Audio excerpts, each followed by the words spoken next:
On the eve of the third anniversary of Russia's invasion of Ukraine, President Volodymyr Zelensky made an announcement. He expressed his willingness to resign if it would secure peace for Ukraine or assist in joining NATO.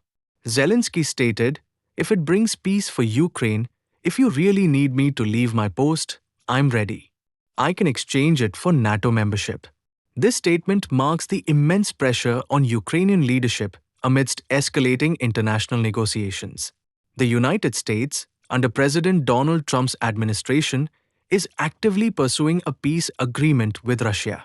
Recent talks in Saudi Arabia have led to concessions that favor Russia. These include normalizing US-Russia relations and excluding Ukraine's NATO membership from discussions. President Trump has been critical of Zelensky, calling him a dictator and blaming Kyiv for the conflict. This has strained US-Ukraine relations further. In a notable escalation, Russia launched its largest drone attack on Ukraine, deploying 267 drones.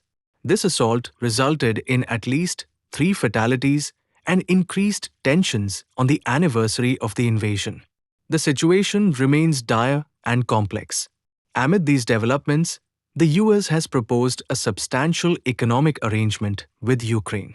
This plan involves directing up to $500 billion from Ukrainian mineral resources into a fund owned by the US. President Trump describes this proposal as a way to recoup military aid previously given to Ukraine.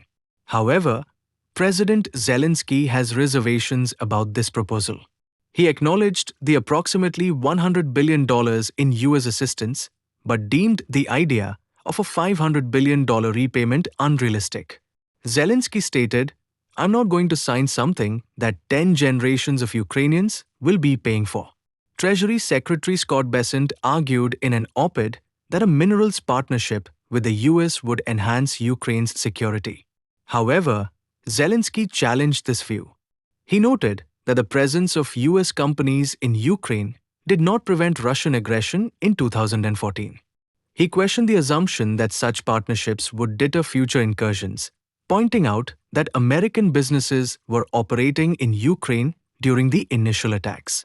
The prospect of Ukraine joining NATO remains contentious.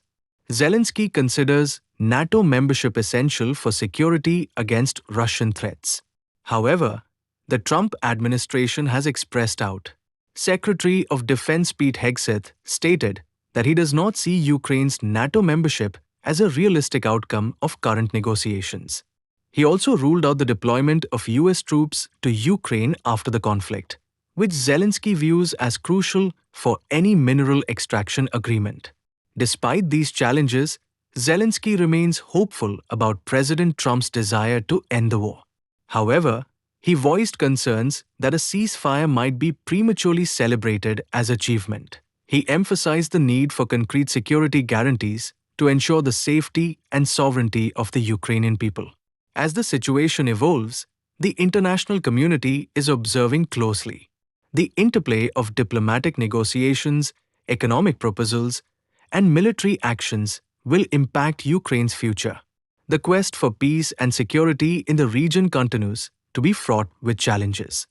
The decisions made in the coming weeks will shape the trajectory of Ukraine's future and its relationship with both Russia and the West. The stakes are high, and the world watches as Ukraine navigates this complex landscape.